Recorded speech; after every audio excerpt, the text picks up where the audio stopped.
Right. Yes. We are here, guys. Crazy K's in the house. Crazy K. In the house. Crazy K. I like that.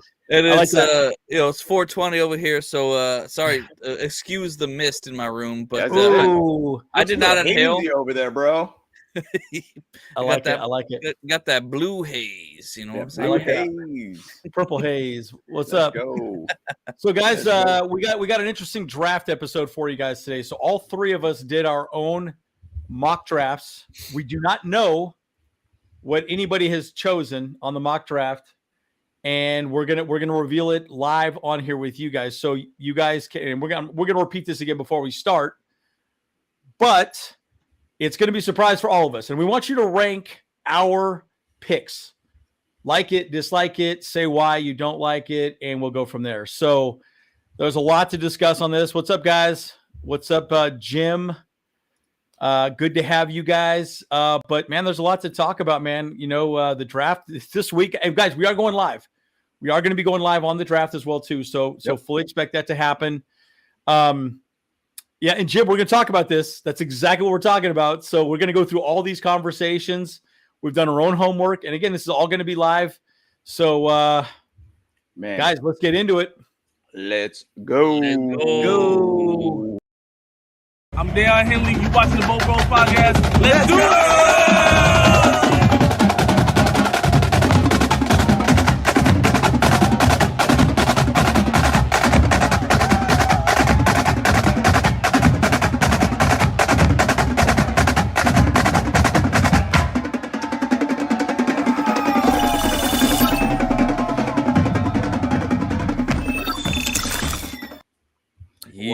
What up?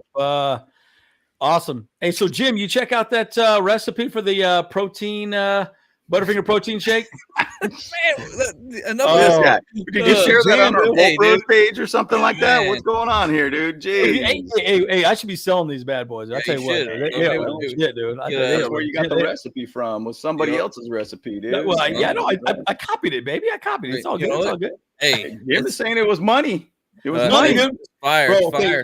I love it. So, hey, one thing I did today, you get one of them Fairlifes. The Fairlife, you know, the protein Fairlife drink, the chocolate milk ones. Pop that in there instead of milk. Little thicker, little heavier, but man, it's legit, dude. So good. Anyways, lot to discuss on that. So, we don't want to hide anybody's faces there. Oh, and we got the ticker going at the top there too. Yeah, there you go. I got you. So, we should talk a little bit about our boy Joe Ortiz, you know, and Chad Alexander being there. Yeah, too. By the way, I thought it was hilarious. He was pretty quiet that entire interview. He just kind of sat there. But an interesting observation, though, when Joe Ortiz was his assistant general manager with the Ravens, it was the same way, too. Like, it was like the general manager would be there talking, and then the assistant would be just kind of hanging out. Like, it wasn't like he was being kind of the main point of contact or the main person that wanted to be, you know, focused on. It was more still like the general manager would do most of the talking. So that's pretty common, I think, for the Ravens philosophy, since we are becoming the Los Angeles Ravens, essentially. Yep. The Los Angeles Ravens. I love that, dude. So, guys, let's. I think we're going to do a larger episode about Joe Ortiz specifically in the way he's going to approach the draft. But these are just a few quotes. We'll probably do one next week. I know James or I will probably do it, but you know, it's obviously draft week. But we just want to throw up a couple quotes. You know, we are going to take the players we deem Chargers. That's the right mentality. It's the right work ethic and toughness, desire and love for the game, and playmaking ability of all those things. Right. So one thing I will say that Joe Ortiz says I thought was interesting in his last press conference, I think it was on Friday. Was it Thursday or Friday? I think it was Thursday. Thursday, yeah. He said basically, and Larry, we're going to talk more about trade back scenarios as well. He said we're ready to play today. Yep. And I remember thinking about that. When he says we are going to draft the best available player, if you think your team is ready to play today, you are just going to draft the best available player. That's it. Right. You can't say that and just draft the best available player when you have gaping holes, right? Right. So there's something to be said about that. Anyways, that was just the main takeaway I got from that. I don't know. What are your thoughts on that, bros? And in the comments as well. Yeah, I mean, that's the thing. Like, you're going to take the best possible player you possibly can, but you're also going to want to, if you're going to trade back from a premium player, you better get a big bounty essentially out of that. I think he even used that term bounty in a sense. Yep. Mm-hmm. It's going to be interesting. And this is going into such an interesting time for the Chargers. Whole new era, whole new GM that we've had finally after the Telesco era of how long it was with him, 13 years or whatever it was. I mean, it was just an absolute mess. And so I'm excited to be able to see what the heck Joe Ortiz does, but he's going to make the right moves, in my opinion. And I feel way more confident in this guy than I've ever felt as a GM. AJ Smith was pretty solid as a GM, but kind of mixed the bag a little bit, made it a little bit contentious. But I'm excited about what Joe Ortiz could do. And I think he's the right guy, man. I agree. Yeah, I feel like, the only thing is, though, too, is like they may stick and pick, but if they're going to throw the kitchen sink at them, then I think they have to accept a deal, though, So, yeah. Well, I mean, and this draft is pretty deep in a lot of positions. And we're going to talk more about the wide receivers. We're going to talk a lot about everybody, right? So, and guys, remember, this philosophy is going to be completely different with all three of us. We took our own different philosophies on it. And again, the bros have not fully agreed upon all of this, right? So, it's a long conversation that, I'm kind of putting my thoughts into it. James is putting his thoughts and Kyle's putting his thoughts into it. So again, we do not know each other's picks. So we're doing this live and we want your opinions on it as well. But this is a good point.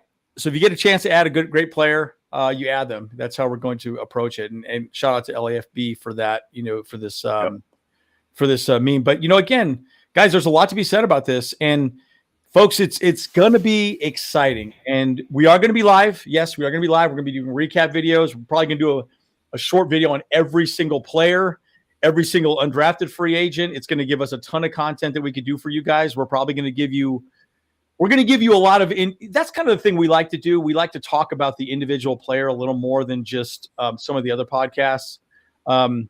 I don't like those list things like, oh, what are the 10 things we need to do to be better offensively and things like that. Yeah, it's not interesting to me, So I'd rather discuss the player and why the player matters and how they fit and, my general thing. That's my take. Agreed. Yeah, for sure. So again, guys, to recap, we are going to be talking about our draft. I did my draft once. How many times did you do your draft, Kyle? I did it once. Yeah. Okay, so you did it once, and you did it once too? Okay. I did it once, but before that, I did 1,475 of them. But yeah, I mean. Right. Yeah. This one, I only did once, and I stuck with it, and I worked through it. So. Right. Yeah. So we all had different ideas on, and again, guys, we're going to talk a lot about this. So I'm going to give you my general take on this as well. My general philosophy on the draft was, I think Joe Ortiz wants 10 picks every draft. Yep. I feel like that's the number he wants. If you look at it right now for compensatory picks for next season, we're already set to get 3 right now. Yep. So, and those 3, and I'm actually going to do a video on this as well, too. We get one for Austin Johnson, one for Kenneth Murray, and one for Gerald Everett. So that would put us at 10 next year. So again, constantly filling the tank with fresh blood is a big part of it, right? So it's going to be pretty interesting. Hey, I'm going to share something real quick based upon a comment that just came through. Carlos said, did you see Tom Pelissero's last tweet? Jim Harbaugh got tatted. Check this out. You want to see it? You got tatted? Look at this. Way. Of course. Are you joking me? Oh my God! Yeah, you got a Michigan tat on him. Oh, look at! Oh my God, that is amazing! Look at that, bro! Look at that, bro! God. That's amazing. You got inked up, dude. Michigan tat. Oh my God, dude! That is funny. Hilarious. Oh, that is fantastic, guys. Oh my God, that is so perfect. That is so. Oh my God, that is so perfect. That is so perfect. Dog. That is insane, dude. Okay, we got to make a short out of that. We got to rip that and make a short or something out of that because that is fantastic, dude. That is incredible. Oh my gosh, yeah. Yeah, Hey, Charles, thanks for you're next. pointing that out, Man. Carlos. That's fantastic. He's- I love That it. is fantastic. Living that trailer life, like and stuff like that, like I mean, it does things to you, I guess, Dude, it's so funny. So funny. Oh my gosh. So again, guys, we're going to go through our picks and we're going to go through our scenarios and we're going to go through our general ideas. Please comment and rate our picks. Andrew, stupid pick. Andrew, great pick. and tell us why. It's fine. We want to hear your opinion. Please, this is an interactive idea. Again, it's just a little bit new for us. So just understand it's okay to say, what's up, Aether? It's okay to say, I don't like this pick, but give us a reason why. I don't like this person because of injuries or whatever, right? Yeah. So when we go through it, we're going to give you our thoughts, our ideas, why we went with this way, and go from there. So I guess we should go first. Who wants to go first? But before you pick your first pick, explain what happened in the mock. And then also just go into, let's just give an introductory, what your general philosophy was going into the draft. This is what I wanted to do. This is what I wanted to get out of it and what your thoughts are. So which one of you bros want to go first? Let's go with Crazy K because I think he got it ready to go. So let's go Crazy K. Crazy K. Yeah. Okay. All right.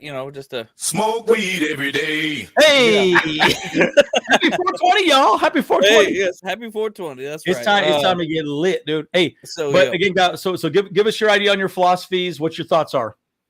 Okay, so for my starting philosophy, obviously, that's like I wanted to actually fill any needs that we really had. So that was the biggest thing. Like I said, like I wanted our depth chart to have at least 2 players in every position that we had available. So I kind of focused a lot on our depth chart as well. But then I really just focused on like the draft boards. I looked at a whole bunch of different draft boards to actually get the players that I wanted. And the ones that are actually rated the highest according to most of all the boards out there. So I was like, okay, I had to do quite a lot of number crunching and stuff like that, so I wasn't just picking while I was high or anything like that, and so I wasn't doing too crazy. Hey, but since it's 420, maybe you should say, are you effing high? If your draft sucks, dude. It might be right now. And by the way, at the end, also, I want you to rate which one of us had the best draft as well. We want you to say Andrew won, James won, Kyle won, whatever, and give us a reason why. So, all right. Okay. Well, so here we go. Here's the Crazy K mock draft. So, So, I was actually, honestly, I was hoping that I would just honestly stick and pick, but that didn't happen for me because like the guy that I really wanted, Marvin Harrison Jr. Yep. or Malik Neighbors, they both got picked right before mine. Wow. I was like, oh wow, gosh, okay, dang it. So I was like, all right, well, I'm gonna shop around here. So I immediately took a trade from the Titans. Okay, our 5th for their 7th and their 38th. Boom, trading down. So next one came up, and then I just couldn't resist here because then Joe Alt was also taken. So. Wow. I took another trade. Hey, that's great. The 7th from the Titans and our 69th for the Jets, 10th, 72nd, and another 4th for next year. Fantastic. Round. Yeah. So, all right. It's like, cool. I'm getting a little bit more draft capital here. So it's like, all right, I like that. Another pick in the second round. Yeah. Yeah. And didn't really move too far in the 3rd. Perfect. I'll accept that for sure. No, that's great. And you get to keep a top 10 pick. That's what's great about it. That's what I loved about it for sure. Great moves all around. So then I finally got to make my pick. And who else but this? J.C. Latham, right tackle out of Alabama. That's right, baby. There you go. Yeah. So what I liked about him, obviously, he's really is the top right tackle in the draft itself. And so I felt like, that's something that we've needed for like the longest time in our draft, is that we needed a good right tackle, 100%. And he was the pure guy. Like, look, I mean, he's got the good size. He's got like a good 40 speed too. He didn't do the bench. I was hoping to find out how much like how strong he was, but he didn't show that. But I mean, dude, he's all around. He's like a 5-star kind of a player. And all the bases. He's like an 89 overall, according to NFL Draft Buzz. He was my guy for sure. That's awesome, dude. That's awesome. I like it. I will go next because something very similar happened to me, Kyle. Oh yeah, So, yeah. It was actually crazy. So, I won't bore you with the details on a lot of that. You did a great job on the slides. Yeah, I was actually I was like, oh, I should have done that. Should have explained my slide a little bit. I did not do that. I'll just recant what happened. So just so you guys know. Oh yeah, by the way, rate Kyle's pick. So guys, in the chat, what do you think? JT Latham, do you like the trade down ideas? Yes, no. Let him cook. Am I cooking? Let him cook now. Let him cook. I said, let him cook. Exactly. Or my smoke weed every day. That's right. That's right. There it is. I think that's it. It's like, are they cooking? Are we cooking? Or are we smoking? Yeah. Are we cooking? We smoke. We a little bit of both. We a little bit of both. Yeah.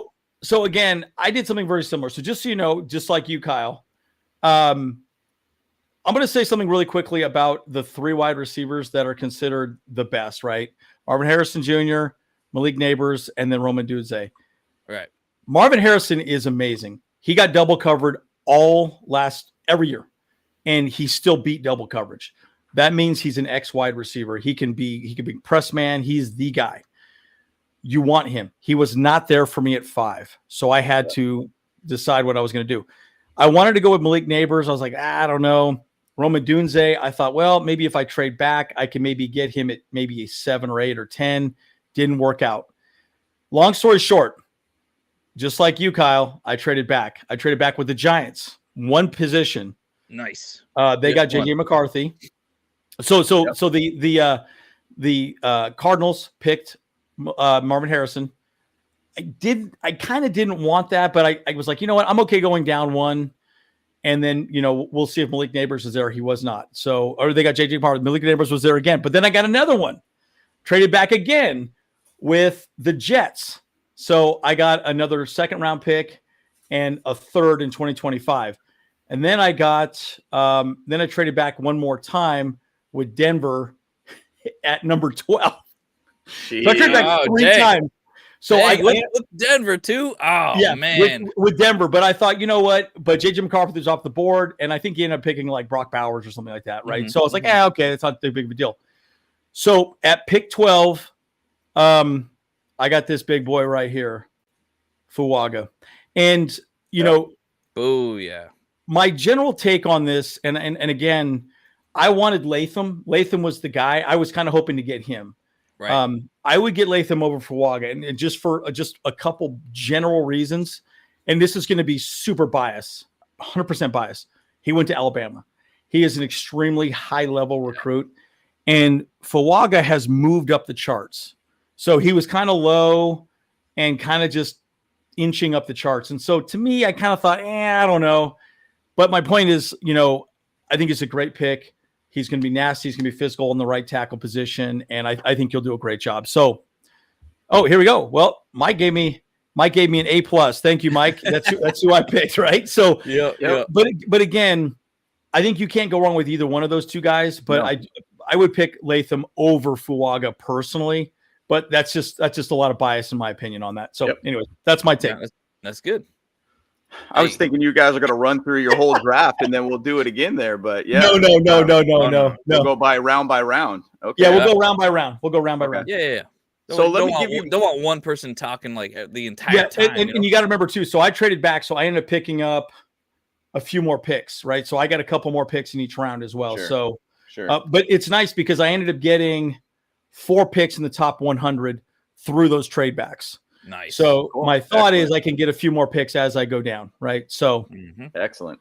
See, and again, it's going to be all personal opinion on that too. Yeah, and it's all about stacking more talent to this team. I mean, if you really go back to the conference press conference that Ortiz had, he's like, "Look, man, I know we got holes in this team, and we got to find a way to be able to get a lot of picks." And that's where I think everybody kind of has to say, like, "Hey, if at 5 you don't feel like you got your guy who's a premium guy, but you could trade back 6 spots or whatever it is and get a premium guy that you have in one of the core positions that they want to work on, I expect the Chargers to do a trade back. If they get a good bounty, I think they'll do it. So my first round philosophy is I did want to find a way to get more higher level based talent on this team.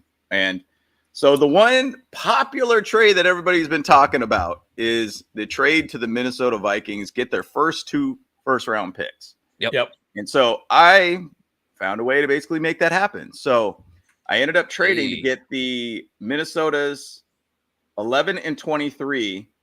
They get the 5th. I did have to trade a 3rd next year for this, but we also got a 5th 2025.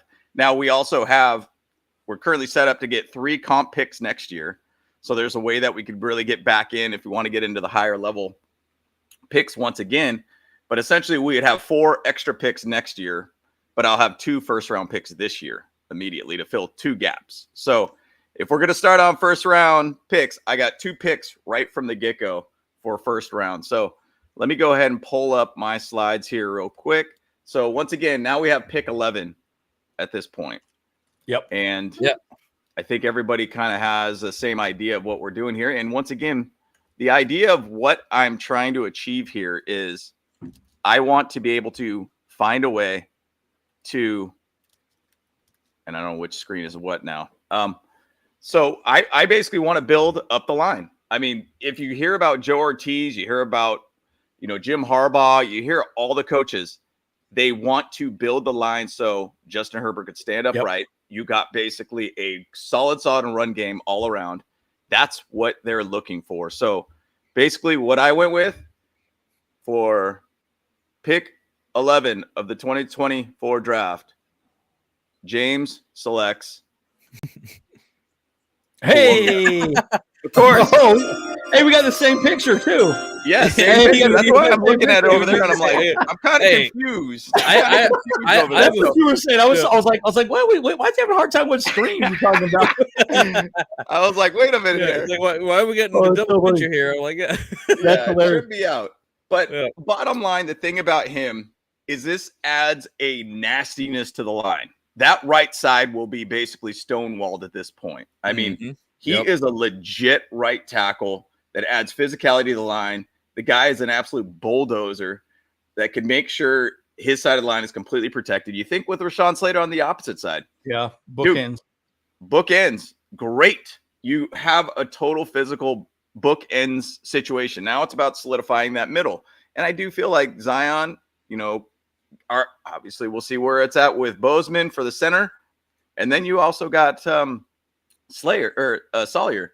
You got a pretty good core there too, but you got some pieces you do need to work on. So basically with Fuanga, dude, pancaking people all day. And once again, you can't see it in this photo, but at the same side, a Pauly with a mullet, trouble, bro. Trouble. Trouble. Yeah, that's right. So if we're sticking in first round, I'm going to go to my second first round pick here. Now, we want to get physical. We got a lot of gaps in our team right now. Physical. Yeah, exactly. And so we got a lot of guys out there that we need to fill gaps in. And I do feel like this is one of the positions that I don't think a lot of people are really trying to put that high of a pick on. But to me, it makes a lot of sense to be able to go out there and find a guy who could lock down the defense corner position, in my opinion. So I like that. I like where your mind's at.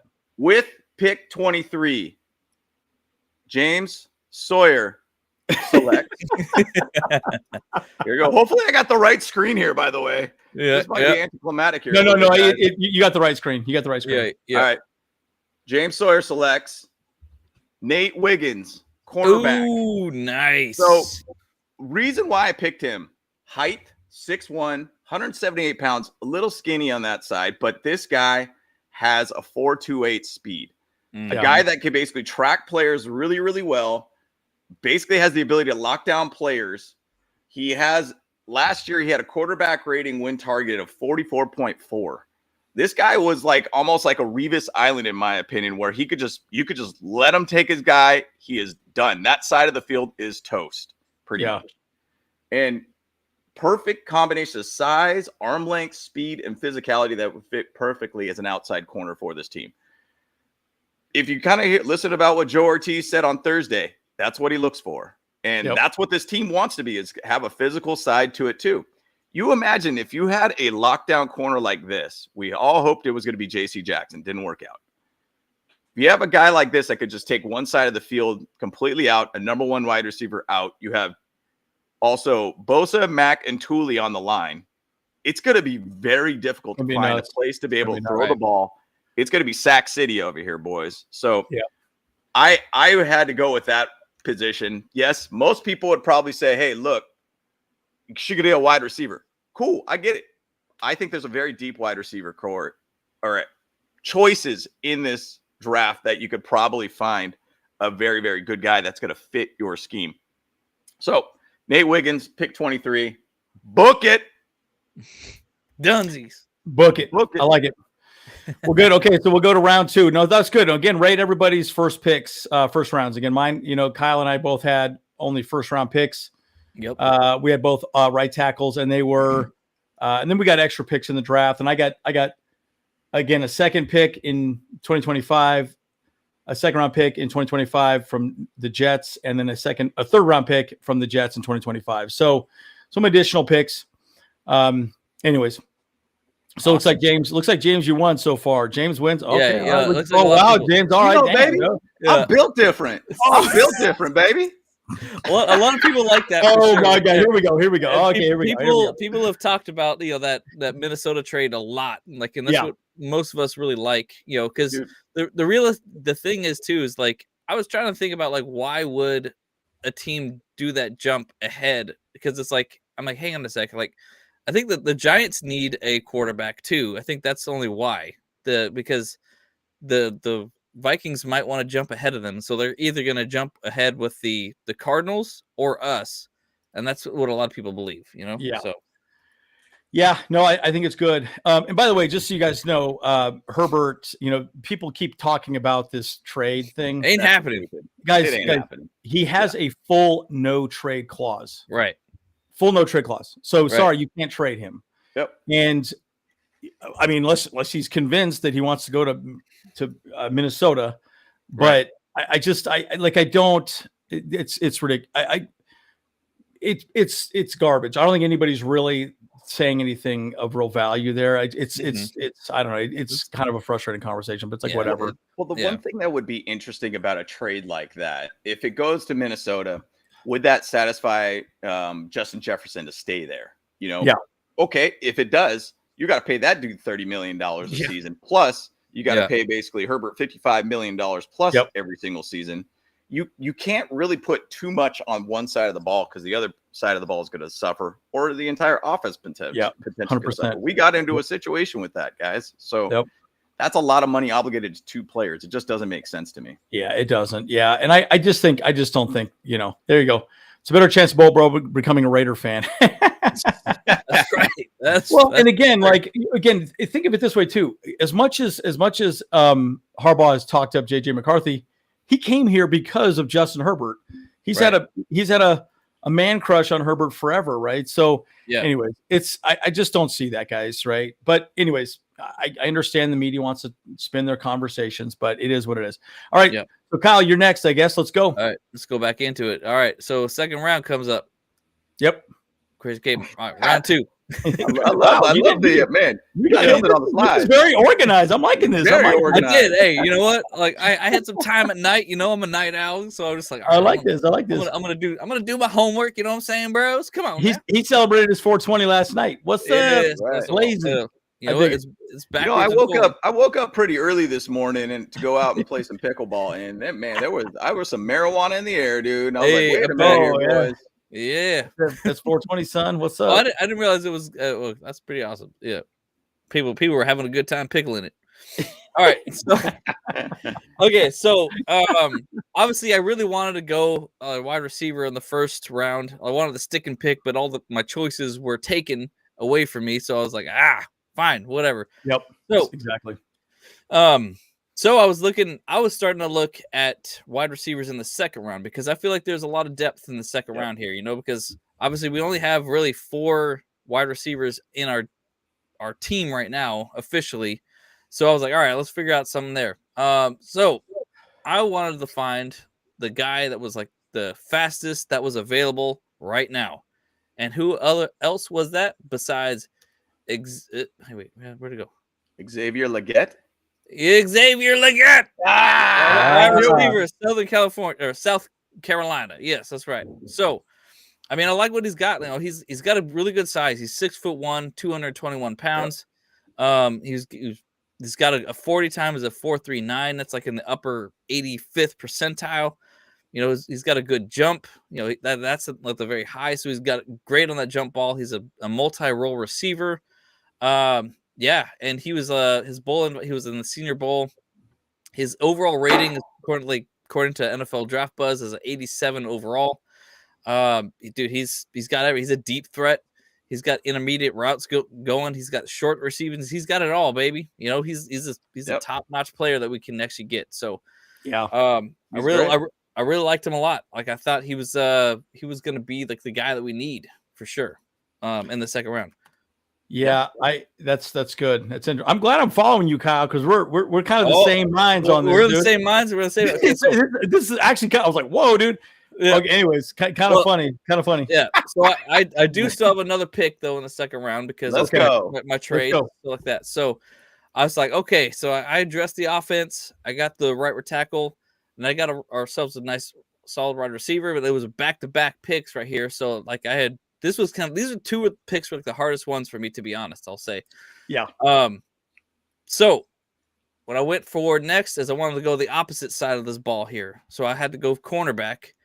And I had to go with a kind of a sleeper pick because the PFN lists this guy as a safety, but he's actually a cornerback. And he's an outside zone cornerback. And so the guy that I went for is Cooper DeJean. Gray Poupon. You know what I'm saying? Cooper DeJean. Gray Poupon. Dude, people are hyped up about this guy, dude. Yes. Yeah. Dude. A lot of people talked about him. Yeah. Athletic freak, dude. Yes. Like this guy's 100%. An absolute freak, and I would love to be able to have this guy out there. I mean, that's right, dude. This is probably one of the first white cornerbacks in a long time, dude. I know. Like, I was thinking about that. I was like, dang, we got to get this white dude as a quarterback. I'm down for that. Heck yeah, you know. Hey, dude, crazy. Yeah, super good. Yeah, but they list him as an outside zone cornerback. He's got a pretty decent 40 speed, 4.50. Not the greatest, obviously. He might get cooked a little bit though. That's what I'm a little worried about. But I think though he's going to be. He has a very specific role that he should actually be available for. But yeah, a lot of people say he's got a freak athlete. You know, 87.7. I liked it a lot. So I'm on board with him. So I like it. Good pick. Yeah, that's good. That's good. And your way of thinking is exactly the way I think about this too. So that's pretty interesting. I'm kind of glad I'm following you. Then that's awesome. So I went the same strain here. That's right. That's right. Well, it's funny because again, I wanted and I thought, well, should I take Malik Neighbors? You know, and I was you know. So I went back and forth, and I said to myself, okay, do I want a wide receiver? You know, now, or do I want what was there? And it sucked because all my cornerbacks that I wanted were not there. Again, I'm down to 37 original pick. And it just a lot of the people I wanted, Adonai Mitchell was not there. There was just a few other people that I wanted that were just not there. I was like, So I went with this guy right here from Texas, Xavier Worthy, at number 37. Now, let me give you my take on him. And here's my only pick in the second round, just so you guys know. So he's fast. He is fast. And I started thinking about the concept of opening up the running game, right? If the idea is to spread it out, or not spread it out, lengthen the field. So maybe you have like Darius Davis or your speedsters on both sides, and you're just running go routes up the edges.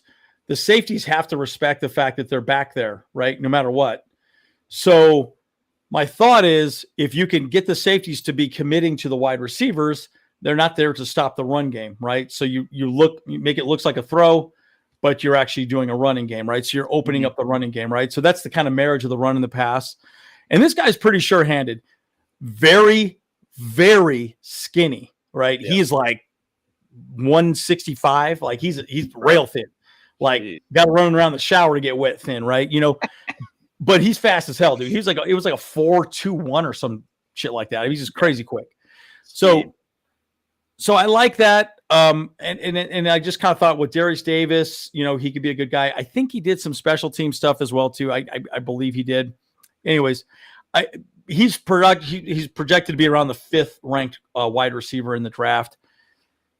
Again, I like Adonai Mitchell better, but I think he's still good for the speed aspect of it as well too. So anyways, that's kind of my take on it as well. So that's my take. And I do have 2 picks in the 3rd. Excellent. Nice. Excellent. So with my next pick, once again, exactly. I listen to the coaches. I listen to what they're talking about.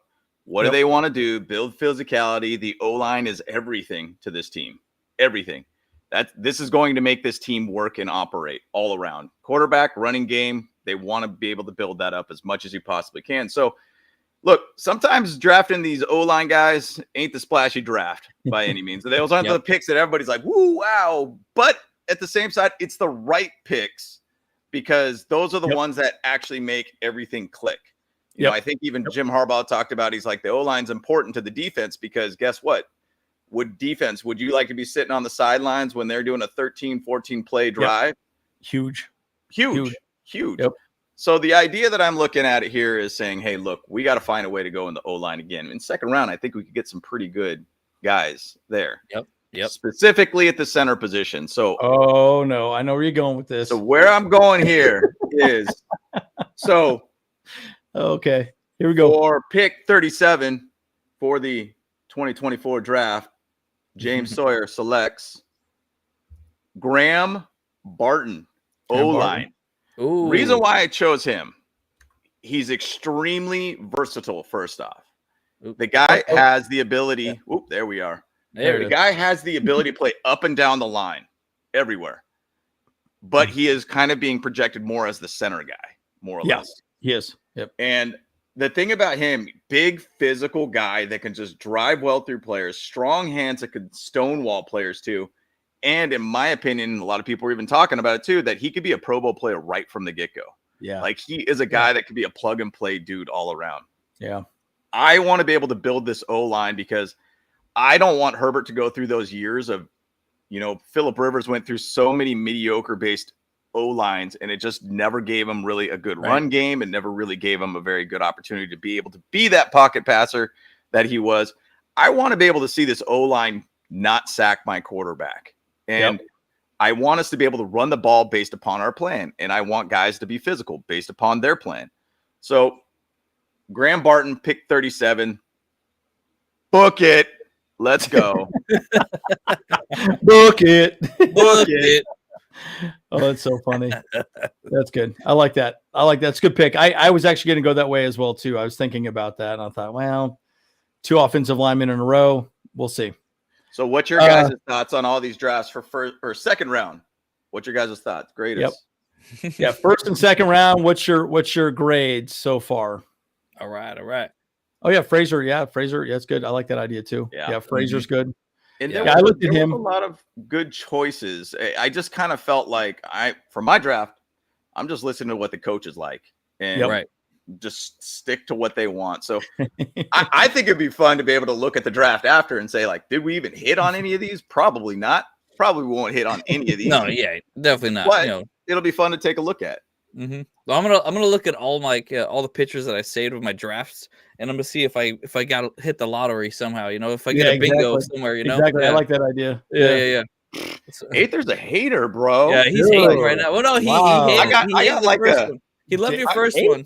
Yeah, I got a okay. My boy James won the draft pick. What happened there? And then we got Larry says James won easily. And then Aether's over here saying you wild, and I got an F. So I got an A and an F. Oh man, dude. Jeez, lots of F's. Jeez. Oh boy, dude. Hey. All right, Dave got the win. All right, let's go. All right, well, it's you know, hey, it's 420 day. Happy 420. Everyone smoke that weed every day. What's up? Yeah, exactly. Throw the smoking emoji if we're smoking weed over here, dude, on our picks. All right. Yeah, we got to get that long snapper out there too. I guess I get it. All right, Kyle. So what do we got going round 3? I got 2 picks. I don't know how many you got. Oh, your mic can't hear you. Oh, there you go. I only There got you one go. for this round. Okay, yeah. So yeah. Okay, so that was my last pick, Cooper. So there you go. All right, round 3. You know what I'm saying? Okay, so I was thinking about this next one. I was like, there was another wide receiver that I really liked in round 2, but I didn't actually go for him in round 2 because I felt like he actually had a lot more potential. I could have gotten him later because of like the way that the draft board was set up. I was like, all right, so I can hold off on him a little bit. So I actually double dipped into wide receiver now. So now I think we're going to be solid with our wide receiving core for sure. Okay, I like So, that. Yeah. So the guy that I liked, who was also one of the fastest dudes on the board that was available, was none other than Devontae Walker out of North Carolina. Yeah. All right. With a 4.36 speed, he's got another great vertical, a great broad jump. So he's jumping around, and he's out there. He's jumping around. He's jumping around. He's also like nice assessment. That's right. Hey, crisscross will make you jump. We got South and North Carolina players. You know what I'm saying? Oh, he said it was funny. He's jumping around. Cool. That's great. That's right. Yeah. Hey. We got to get that jump ball, throw it up, all that stuff. It's all good. Get back of the end zone. Like, look, it's all about speed and it's all about the jumps. You know what I'm saying? But yeah, so we got the he's good height too. I think he's over 6 feet and he's like over 200 pounds and stuff. So like I want tall boys and I want strong boys. Those are the guys. But yeah, we them boys. We need some dogs out there. So that's right. He's got an 85 overall on his rating, so and he's really good. Like he's not as much of a deep threat or that my other guy was Leggett, but he's got good hands. He catches. He's out there, man. So he was my pick for the 3rd round. I really liked him. I think we're and then with this. I will just give you guys a heads up. I'm done with the wide receivers after this one. So you're like, I ain't looking at anybody else at this point. We are done. We're done. Yep, we're done. That's right. Yeah, I get it. Perfect. Okay, cool. So, all right, I will go next. So I have 2 picks in the 3rd round. And so one guy that came to the Chargers that we actually visited, I think it was in our top 30, Edgerrin Cooper, linebacker. Nice. Yep. Yes, Great. we need that. As much as I wanted to see Deion Henley out there, I'm fine with Deion Henley still being out there, right? I think he's a very good special teams linebacker and a very good coverage linebacker. But I think Edgerrin Cooper is good. Denzel Perriman, I believe, is only on a 1-year contract, if I remember correctly. Is that correct? So, yep. To me, at pick 69 dudes, right? 69, bro. Says 420, bro. That's right. Like I like him because I think he just has a lot of upside. He's tall, fast, fit. He's 6'2", 230, big dude. There's a lot of things about him I do like. And now I will say this: the other guy from NC State, I'm drawing a blank on his name, was available at that time. Oh, yeah. Oh, dang it. What's his dang name? Yeah. Wilson or something like that. Yeah, Wilson.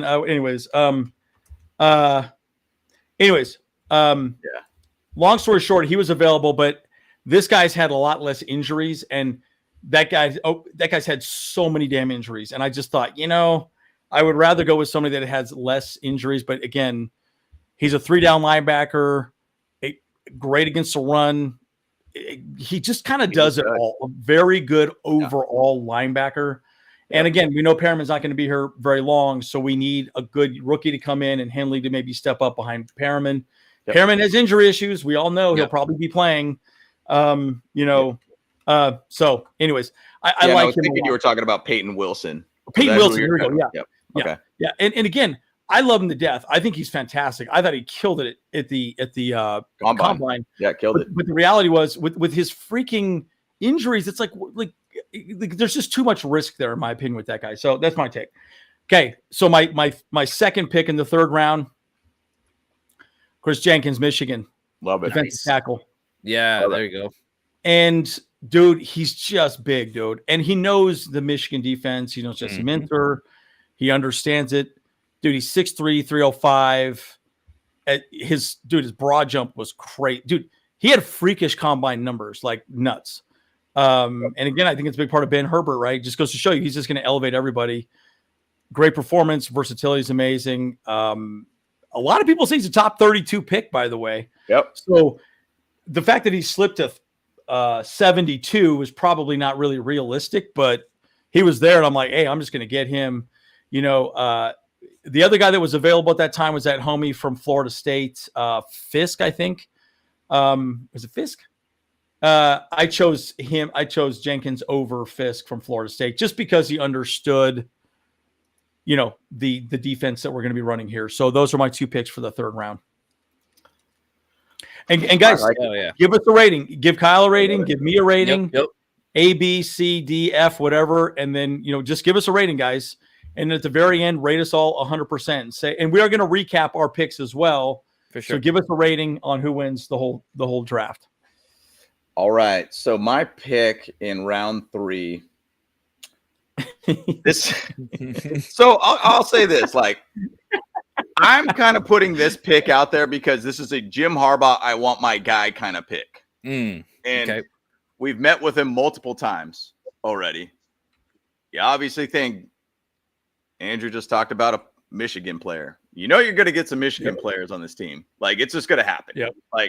It's going to happen. I love watching that video of Jim Harbaugh being at the pro day and just connecting with his players and down to getting chicken feed from his players and talking about what's going on with the chickens when you move and all these different random things.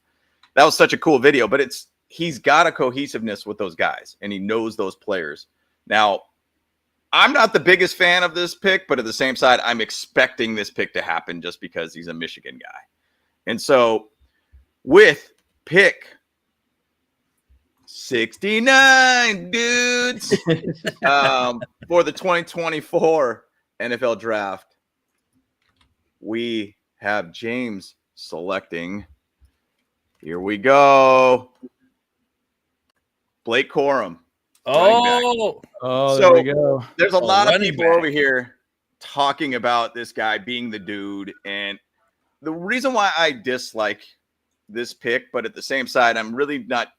I would have chose differently, but I'm just feeling like Jim Harbaugh is going to choose this. So I kind of designed my draft based upon their philosophies of what they want to do.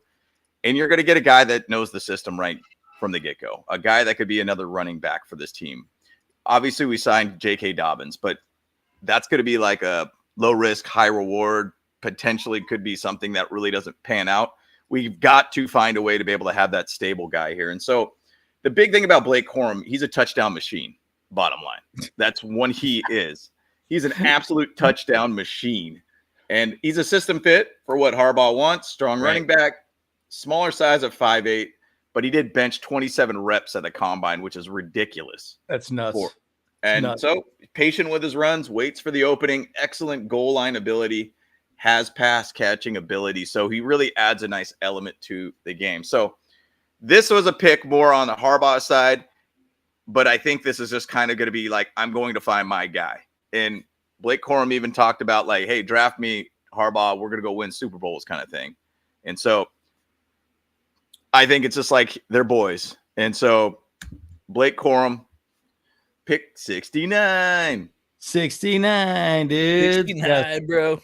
Yeah. Good job. Well, so far everyone's saying you're winning there, James. I don't know, dude. I mean, this is Larry saying, but I'm waiting for Aether to hate. I'm waiting for Aether to hate. Mine has got my back. Okay, here we go. You're the GOAT. I don't know about that. I don't know. Hey, Dave likes me though. I took round 3. I took round 3. Okay. Right, Well, I think it's because you got the most picks right now, though. That's it. Well, that is true. That is quite true. And I have 2 picks in round 4 too. Yeah. So, Yeah. yes. So, Kyle. So we got round 4 here. So Uno cuatro. That's right.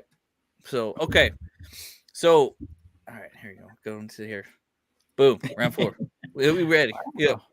Crazy K mock draft round 4. All right. So obviously we got 2 picks here. I didn't have any more other trades, whatever going on, stuff like that. So yeah. Okay. So I felt like I was loaded up on weapons already with the wide receivers to give Justin Herbert like the most targets available that he can have. But now I was still thinking about Justin Herbert. I'm like, we still need to get something for him because we need to protect our MVP. We need to secure our future a little bit more, So everyone likes Zach Frazier at center, but I had to go, and there were some other people that Cedric Fran Pran, like that, So just giving you guys a little warm up, yeah. So like I went center here, but I got a little sleeper pick. A lot of people don't know this guy as much. Here we go. On any of our drafts, I haven't ever pulled him out of the hat, So, but I went with Bo Limmer out of Arkansas. Okay. So yeah.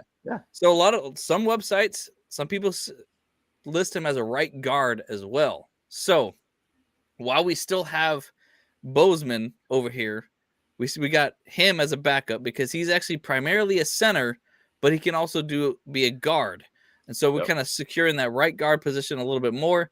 And then what we do with that is that we would flex Jamari Sawyer over to the left side once again to actually help out like what's his name, Slater as well. So I'm like, okay, then there might be a little bit of competition between the right guard position and all that stuff. So I'm like, all right, this is my guy. We got our center now, so he's going to be securing our future. But yeah, man, he's 6'5", 302 pounds. He's got what he needs. He's not very fast, but you don't got to be fast as a center. But yeah, he's pancake people. Yeah, that's right. But he's 82 overall on his rating. His run blocking ability is higher than his pass blocking, but that's always going to be changing because of coaching. I like this guy, Bo Limmer. Yeah, he's kind of a sleeper pick for me. Yeah, good. I always like that name, Bo, because it doesn't look like Bo Buicks. Buicks. Yeah. Buicks. Buicks. Yeah. Okay. Your name's weird, bro. Bo. Yeah, right. Okay. So then for my second pick here, I was actually happy to see that he fell this far. I don't think he was going to fall this far. I'm not too sure, but I'm still thinking offense here. Like I wanted to kind of figure out enough stuff. And I think this kind of might be a little bit of a what did I say? Kind of a crime against Michigan for Jim Harbaugh. But we had to pick an Ohio State guy. So, and a lot of people like Brock Bowers, but hey, I got to go with this guy. He's kind of a sleeper pick for me. I thought he has the ability to do exactly what we need as well. But I went with Cade Stover at tight end. Yeah, he's a big dude. What pick is that, by the way? That is pick 110. So he fell to us at 110. He's up there. He's like the 3rd overall ranked tight end. Yep. He's a great person for the team. I felt like, so at this point too, we're completely set for tight ends. We have now 5 tight ends on the team. I don't think that Donald Parham's going to be with the team after this year. Yeah. Just because, like injury issues and things like that, so like we have to secure our future, get someone that we know that we can actually have and grow with. But yeah, man, 84 overall on the ratings. He's got great hands, like 90 percentile. Short receiving is great. Intermediate routes are good. He's a deep threat as well. A little bit of defensive rating too. We got our guys. I'm all about it. Yeah, good pick. Yeah, that's a good call. And again, this offense is going to feature tight ends heavily. Yes. One of the things Austin Eckler constantly talked about was how bad the tight end blocking was, right, and how it affects the running game, right, and. Mm-hmm. And it's going to be 2 tight end sets. Folks are going to rotate tight ends. When you say be physical, you're going to bring like a 6th lineman out there. You're going to bring an extra tight end out there. You're going to have a lot of meat on that line, and build a shield around Herbert and run the ball, and that's it. So, anyways, that's chewing the clock. That's great. I like that pick too, Kyle. Yeah, sweet. Okay, well, I guess I'm up next. So Do we all have So- 2 picks in the 4th, by the way? yes, I do. I think so. Yeah. Cool. Yeah. Yep. Unless someone had some extra trades going. Yeah, so this is my extra pick that I got in the 4th. So I needed to get, going back to James's theme, right? Getting a cornerback. I picked this gentleman right here, Josh Newton from TCU, cornerback at 107. Again, he's good. Very good zone coverage. Good run support, run defense. He's pretty big. He's pretty physical. He's a good overall cornerback. Now the question is he going to be over, Asante or whoever? But again, I think he's a good rotation guy. He's got a very good speed, 4.51, not bad. But he's really about a top 100 pick. He's picked at 107. I think he's a good pick. But all the other cornerbacks that I wanted, like everyone I wanted, was picked right before me every single time, and I'm like, Yeah. So right. I Yeah. kind of had to go with my next choice, which really sort of annoyed me. But again, he's got really good metrics. I think he's one of the. I wouldn't say he's a project, but he has all the length and the speed that you want. I think he's a good guy to put in the mix, and I think it will help with special teams potentially as well too. If he doesn't get a starting position, I think there's a lot of things you could do with him. Now, Kyle, you and I are on the same page. Yet again. At pick 110, Cade Stover. There you go. No joke, dude. I thought that was hilarious. When you showed that, I was like, oh, man, that's me too. So, look, again, this team is going to put meat on the line, boys and girls.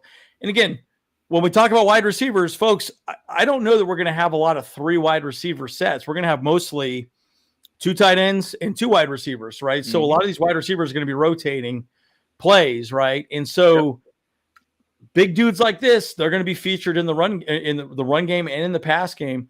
And like Hayden Hurst, I think is going to do a really good idea. Yeah, and you're right.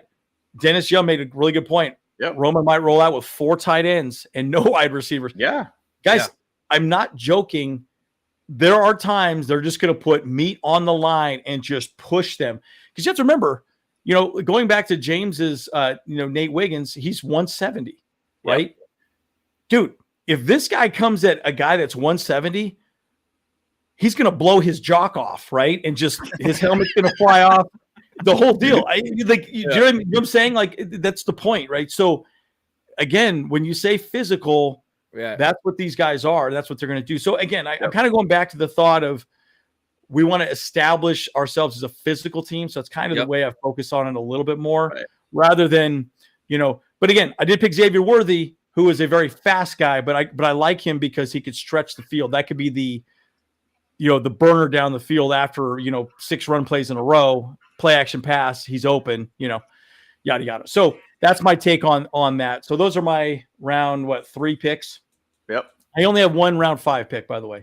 Or this is round 4, right? Yes, Round round 4. Right? Sorry, round 4. Yep, I said that wrong. yep. I said that wrong. In the whole thing too, if you do watch Greg Roman and a lot of his packages that he's run at, like say, with Baltimore, I mean, it's a lot of tight packages all the time. It's not very wide. It's not very stretched out. It's very, very tight.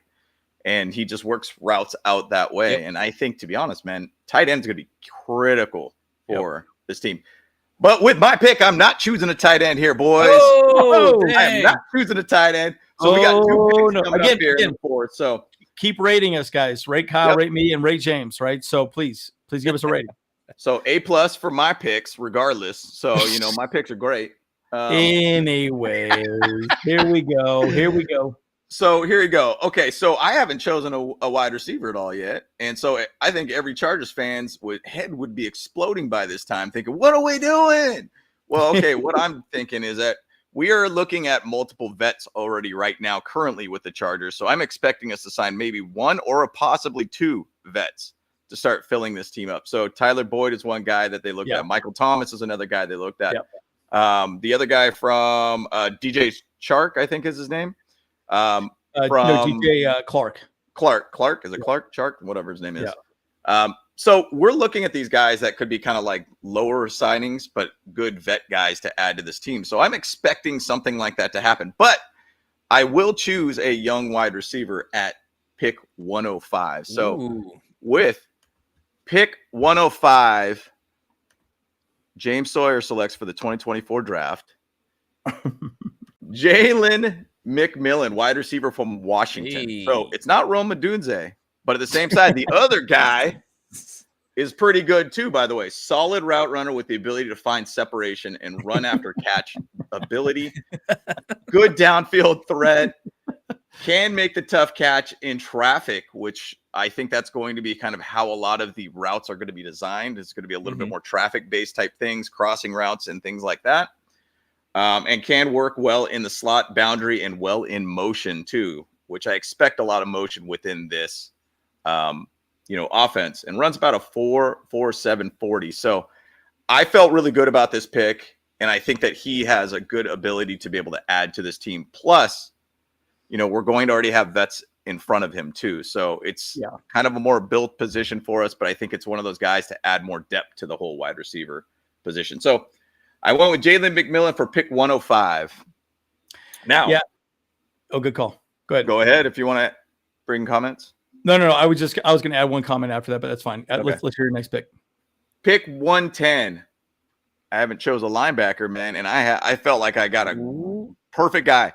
Colston was a guy that I wanted to pick from Michigan. I was not able to get him, which sucks because I really wanted Junior Colston on this team. Yeah. Add kind of a defensive guy plus an offensive Michigan guy. I think he got picked just before my third round pick, which was the Michigan guy. So with pick 110, James Sawyer selects general manager Jeremiah Trotter, linebacker. Oh. Let's go. So I'm a big fan of pedigree players. Like dad's played in the NFL for years, a guy that basically could get taught how to be an NFL player. Dude, more I watch this guy, and I know this seems like there's a lot of knocks saying he's pretty slow. This guy's got great pursuit speed. He's got a really good, solid ability to be able to do pass coverage. He's got picks in college too. Kind of if I'm thinking of the theme of players that we have for linebackers, like a Denzel Perryman kind of guy. We want guys that are Swiss Army knife type players. And what I mean by that is to be able to diagnose, see the gap, and hit that hole, hit the guy with the ball, basically. And every time I watch Jeremiah Trotter, he does a great job of being patient and pursuing the player with the ball. I think he's very, very similar to Denzel Perryman. So thinking of the idea Kyle was talking about, thinking ahead of who's that guy after Denzel Perryman, a like-based player, I think Jeremiah Trotter would be phenomenal as a linebacker for this defense. So pick 10, 110. Nice. I like that. And again, guys, give us a rating. Kyle, Andrew, and James, give us a rating, right? So let us know what you guys think. And I do think we're going to play some press man as well. So there's a big part. Oh, it looks like Dave gets my round close. Okay, good. Appreciate that. There you go. Okay. Close so call. I started from the bottom. Now I'm here. You know what I mean? That's there you go. And by the way, I'm sweating my castañas off. I got my space heater, and it's all the way over on the other side of the room, and it's blowing right on me. I'm getting toasty up in here, dude. I initially was going to be outside, and I would have been probably passed out by this time. Yeah. Oh, James in Arizona. Glad you did not. Yeah. Yes. All right, Kyle. So pick round 5. Okay, round 5. Yeah, round 5. Yeah. So all right, here you go. Okay, round 5. We had a bing, bing, bing. Yeah, hit the bell. All right.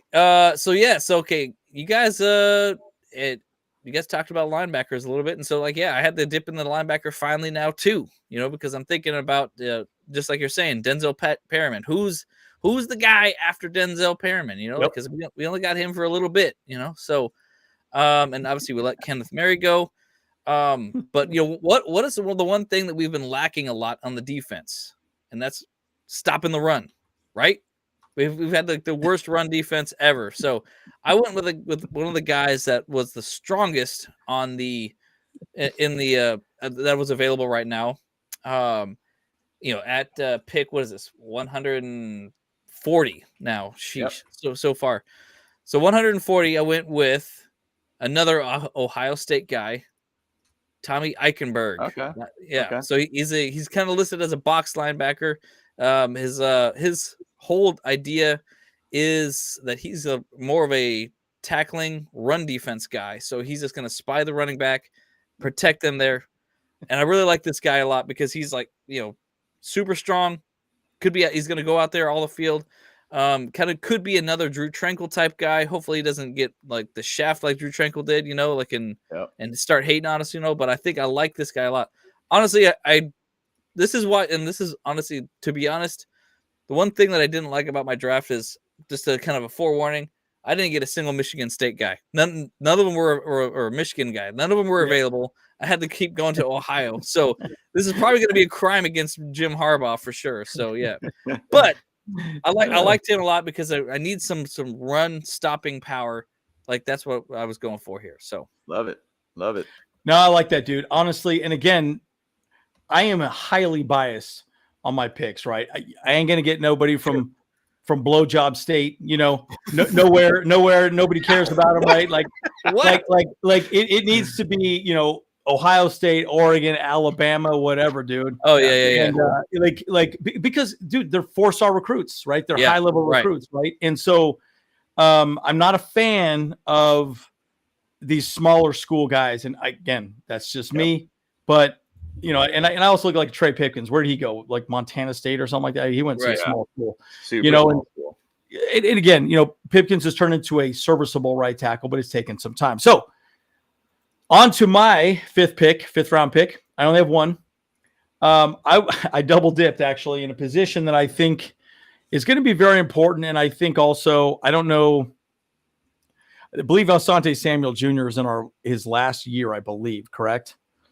Yeah. I believe it's his last year. Yeah. So I started thinking about that and I said, okay, I would like to know if we have another person. And I didn't want to pass up on this guy. I've heard a lot of good things about him and he's worked up very well in the draft. He's actually worked up quite a bit in the draft. He's very tall, very physical guy. So I picked this guy, very similar to my other cornerback pick, Josh Newton from TCU, which is Kyrie Jackson from Oregon.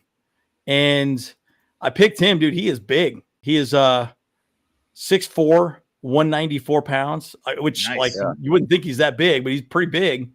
And he's just really good. Very similar type of speed. Was it a 4.50, same as Josh Newton from TCU. Great broad jump, great performance overall. He's just really good he's a good overall cornerback. And I started thinking a lot about like the new special teams assessment. Yeah, sorry about that. I had to say it. I always go like, man, like Montana State, like, come on, bro. Like, like a walk on at Montana State, but he's amazing. You're like, I don't know, man. Anyways, but dude, this guy, like, I look at him and think, okay, he could be a really good depth person and a very good special teams player as well. Again, don't get me wrong. Last year, that was kind of they wanted all three phases of the game conversation, but we got to have depth at cornerback position, press man guys, people that can step up and do that. Because if you could have a press man lockdown corner, you could do a lot more on defense and you get your pass rush in front of people's faces. So that's kind of why I picked him. I liked him. I've liked him before, but again, he's kind of slipped, but 140 is where I picked him at. So I think he's a pretty decent pick. I like it. His helmet looks pretty massive on his head. I don't know what the heck is going on with that thing, dude. Like, it looked kind of funny. I keep looking at that. Like, what is his helmet? Is it on or not? Like, he's got one of those like mask things underneath it. Yeah. So it's covering like right here. So yeah, right. It does look a little weird. But it was the highest resolution photo I could find, so I just used it. Right. But anyways, again, guys, continue to rank our picks. Right, this is round 5, and James, go with your picks. Yep. So round 5. So we ended up kind of looking at like what we kind of need, and more physicality is what I want to keep adding. That's the theme of what I'm trying to do here. Yeah, right. Physicality. That's all I want. I want physical guys that could basically just punch people in the mouth, make it harder on them all around to run on us, pass on us, anything. And I'm looking more at the defensive line. So you win and lose games on the line, right? And we got some guys. I keep forgetting about Morgan Fox also on this team. We got Puna Ford. We signed him too. Thule, Mac, Bosa, it could be awesome to be able to see our D-line really just be just a beast line, pretty much is the way I'm going to call it. Yeah. And adding another, layer to this whole team too. I mean, we got some guys on the team, but I really want to find more physicality in a high motor type guy. And so with pick 140, James Sawyer selects Dwayne Carter, defensive tackle from Duke. Now, kind of a smaller school type prospect, but if you watch a lot of this guy's film, the guy is an absolute bully at the line. I mean, he was burying some dudes from a lot of the highlights I was watching. Yeah. Basically the ability to add pressure to the quarterback. He does get sacks. Physical player once again. Faster than you think too. He's like 330, I believe, or 303, I think is what is his weight. Good size all around, and a guy that basically could pursue players well and understands assignments too. I just want to find another guy that could just add more pressure to the quarterback. And they've chatted about that. Coaches have said, hey, I just need to find guys that could add pressure to the quarterback. And you got to think, we're in a passing league. We got Patrick Mahomes we got to deal with. If we get into the playoffs, we got a lot of high-end quarterbacks. I want to find a way to just make it really hard for quarterbacks to even throw a pass. And if we could just find a way to just have our linebackers support the D-line for the run game, or even just not let them get past our D-line. I want to basically just find a way to just stay physical on every level with this team. So Dwayne Carter, defensive tackle, Duke, A+ pick. Says you. Yes, A+ pick. Yeah. Hey man, don't try to sway. Don't try to sway the people in here. Dude. Come on, man. Don't be trying to lead the. How do I start this? My picks are built different, baby. My picks are built different. I'm built different.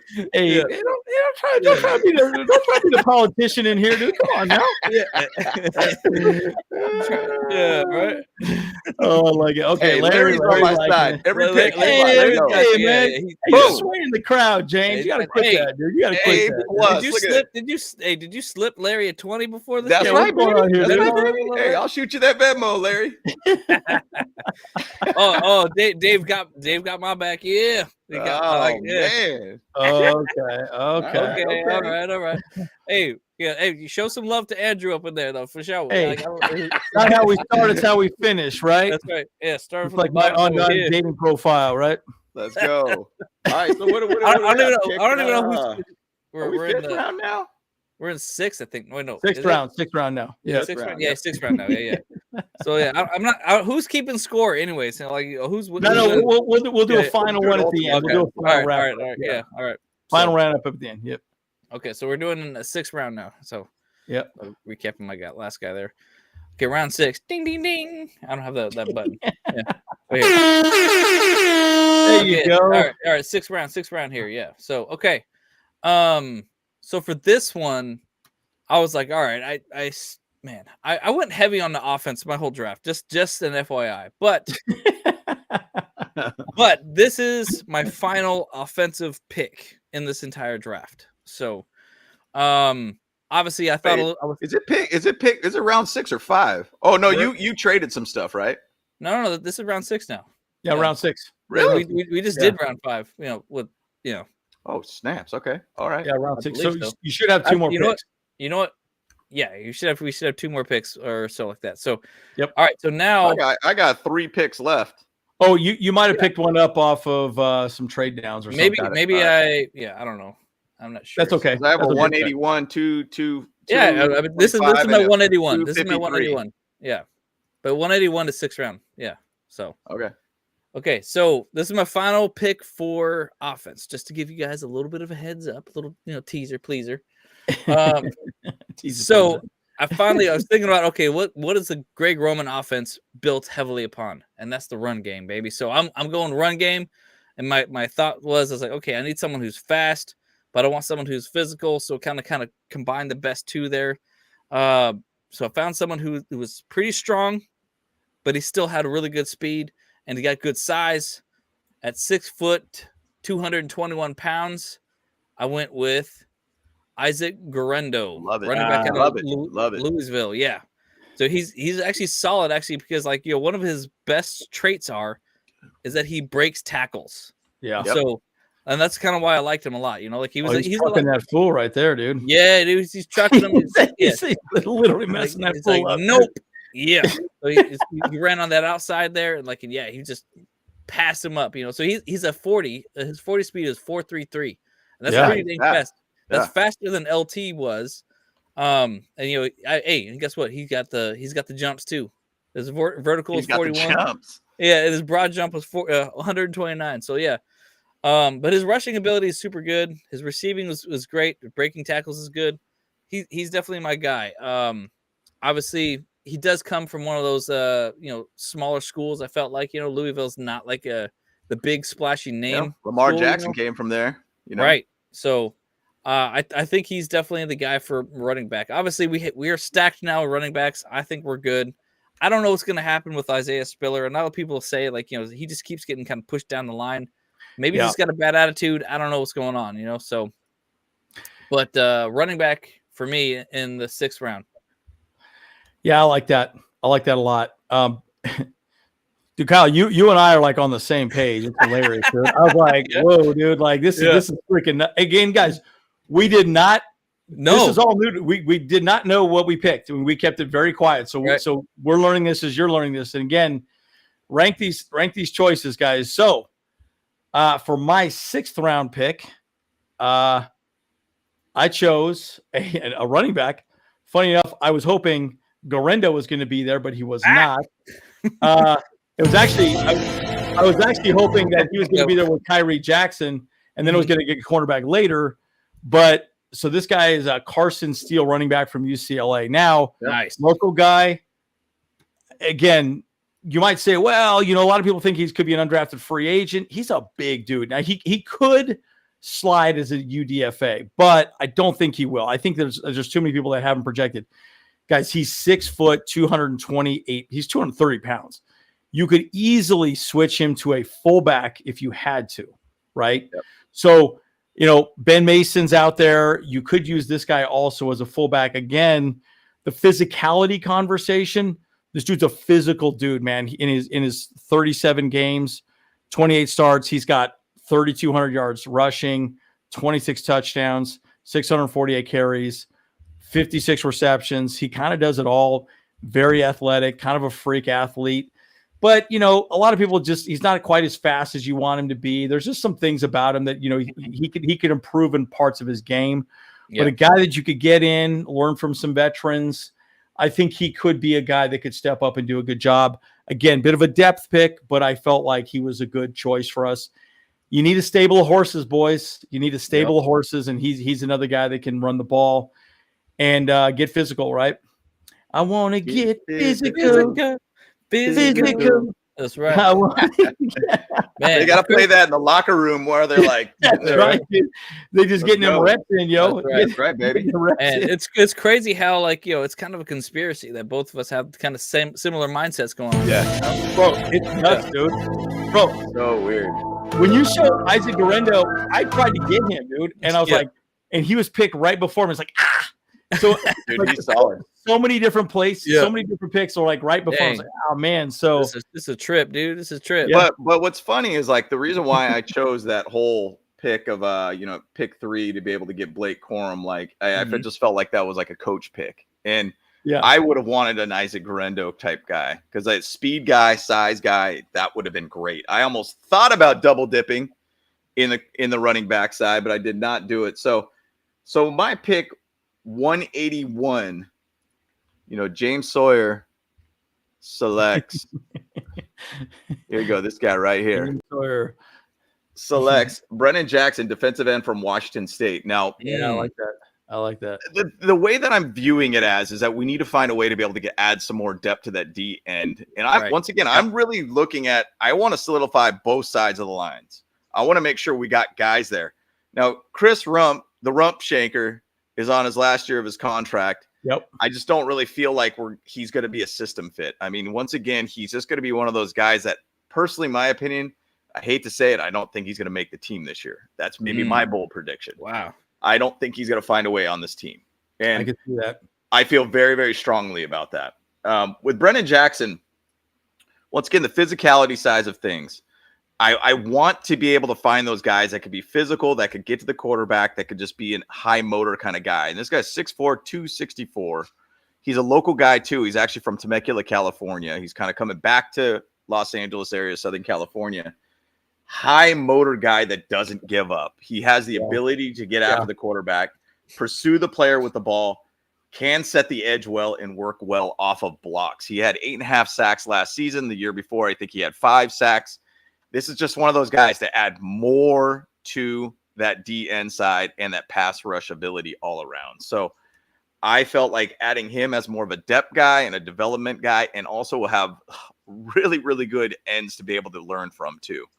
This was the guy I wanted to go with. And once again, Deion Henley played with him last year, so it's kind of like he's got a little insight with him too. So there you go. I think it's a really, really good pick to be able to add to this team. So I went with Brendan Jackson, DN from Washington State.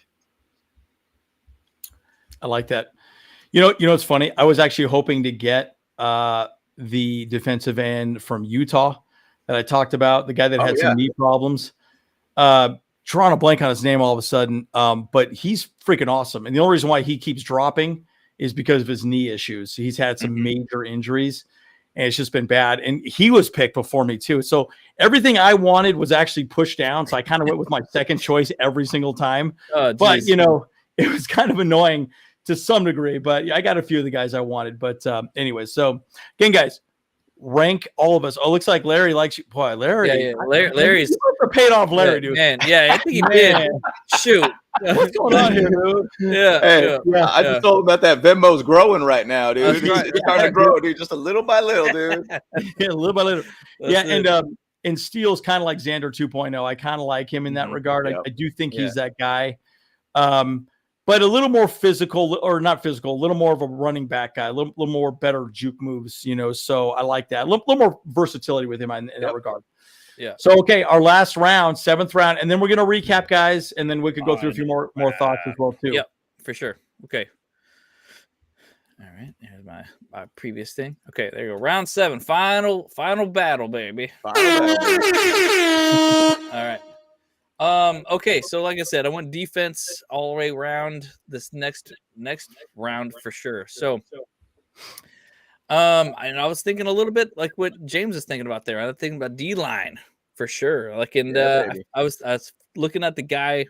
I'm looking for speed. I'm looking for some size. Looking for some strength. That's what I want. So mostly speed and strength. That's what I was going for. So obviously going this far into the draft for that kind of stuff, it's actually a little bit harder to find the best available players. But I think I found someone pretty good in this guy out of UCLA, Gabriel Murphy. So I like it. They list him as an edge. He's D-line and outside linebacker, kind of a little bit of both. So he could be a kind of a direct replacement for Chris Rumpf, I believe. I do admit that I think he's a little bit underweight. He needs to put on a good 20 to 30 more pounds. I think he can easily do that once he starts getting some more of that money, get under that Ben Herbert plan, No doubt. But he's 100% a pass rusher for sure, through and through. He got about 8 sacks last year, so he's pretty good on that. He does need to work on his tackling ability quite a bit, but he's also really good in the run defense. He just penetrates that line pretty well. So I think he's really good. He's my guy for 225, the overall draft pick, and then the final one here. I went back into the line again on the defense with another guy. And this one was kind of a tough pick. I in a lot of ways, I just kind of threw a name at the dartboard, whatever. I couldn't really find something good, like the Mr. Irrelevant kind of pick, but I wanted to kind of secure that one a little bit more to get someone else there. But I went with Jaden Cremedy. Defensive tackle out of Mississippi State. But he's also got that good strength. He's got a good 10-yard split for his speed. But he's up there. Offensive rating is pretty good. Tackling's great. Pass rush is great. I went all defensive line essentially the last couple picks, securing our setup going on, and then whoever else is available, let's go, baby. Go, man. It's It's kind of spooky how you and I are so similar. I actually wanted that edge rusher. He was picked right before me. Yeah. I was like, I want him. I was like, oh crap, he got picked right before me. I was like, oh my god. And so, well, it looks like I and yet again it's picking right before you too, because I'm right before you yet again. Exactly. I'm like, what is going on here? No, but I will say this, like you and I are very similar in the way we think about it. So it's good showing the differences, right? On all these drafts. But again, I picked someone a little different. I thought to myself, okay, let's secure the offensive line again, and I wanted someone that was pretty versatile. So I went with this guy right here from Florida, Kingsley Egowan, center from Florida. A lot of people like him. Yeah. Yeah. Big freaking dude, right? He's 6'4", 304 pounds. There's just some footwork issues with him. He's a little bit of a work in progress, I guess. And again, we only have a 1-year deal with Bozeman. So I kind of think, okay, but again, we got Hymas. I think we only got Hymas for 1 more year, if I remember correctly, but we got Jordan McFadden. By the way, interesting conversation point about Fuaga. Fuaga also said, I'll play any position. You can play center. I can play guard. I can play wherever. So a lot of these offensive linemen can kind of do it all, right? The difference is, are you making the right decisions? I think this guy's probably better at guard, but again, he's played center, so it gives you more options moving forward.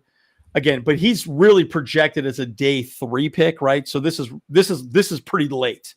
So we're kind of lucky getting him down this late, but because nobody thinks he's going to be an undrafted free agent. He's pretty high, and he's picked 253 for me. So, but again, I think he's really good. I think he's ranked fairly low, 62 of all the offensive linemen, but a lot of offensive linemen are going to be picked prior to this. But again, I think he's a work in progress, but I think he can play a lot of different positions, which I like. So, yeah.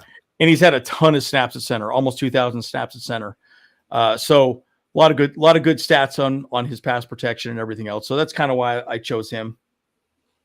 Do you only have 1 pick for seventh round? I did. Yep. Oh, you only had 1. Oh, okay, got it. Okay, yeah, because you traded away your 225 for correct. Yeah. So there was a couple where again, to recap, from my trade backs, I got a 2025 second from Denver and a 2025 second from the Jets and a 2025 third from the Jets. So those are 3 additional picks that I got, plus what I got picked up. So I'll show my whole thing here as well.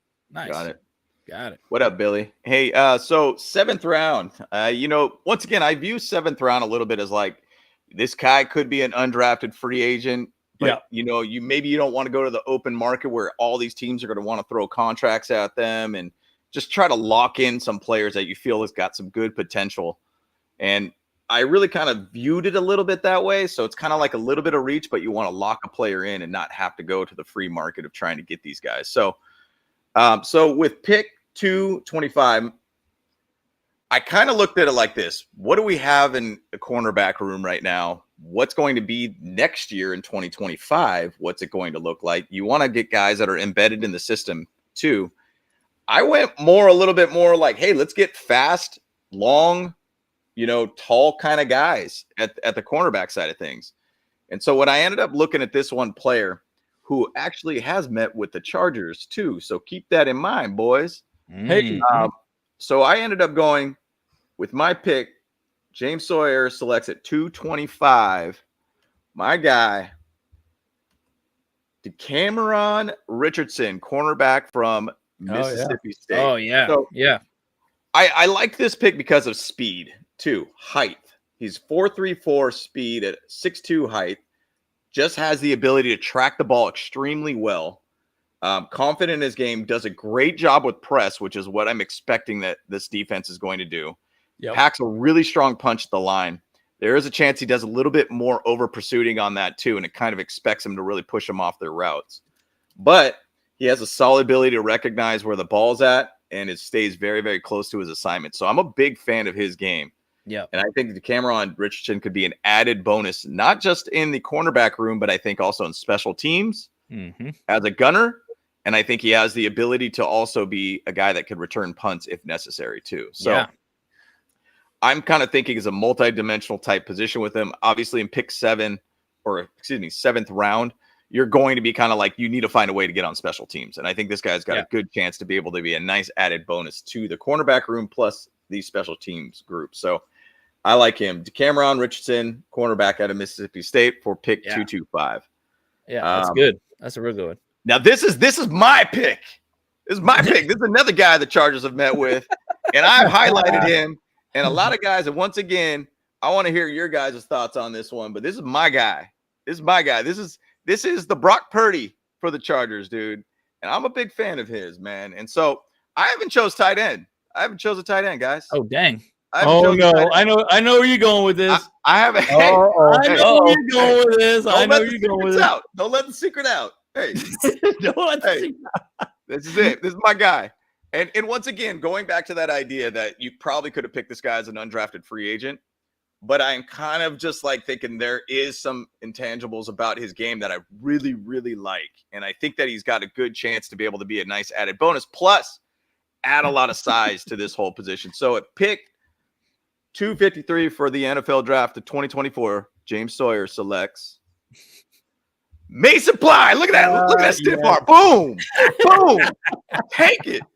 Take it. Yeah. Look What's at that. my name, bitch? What's my name? Let's go. Look at that, dude. Look at that You guy. got blind. You got blind. You got Klein, baby. Hey, let's go. So The corn-fed killer. Yeah.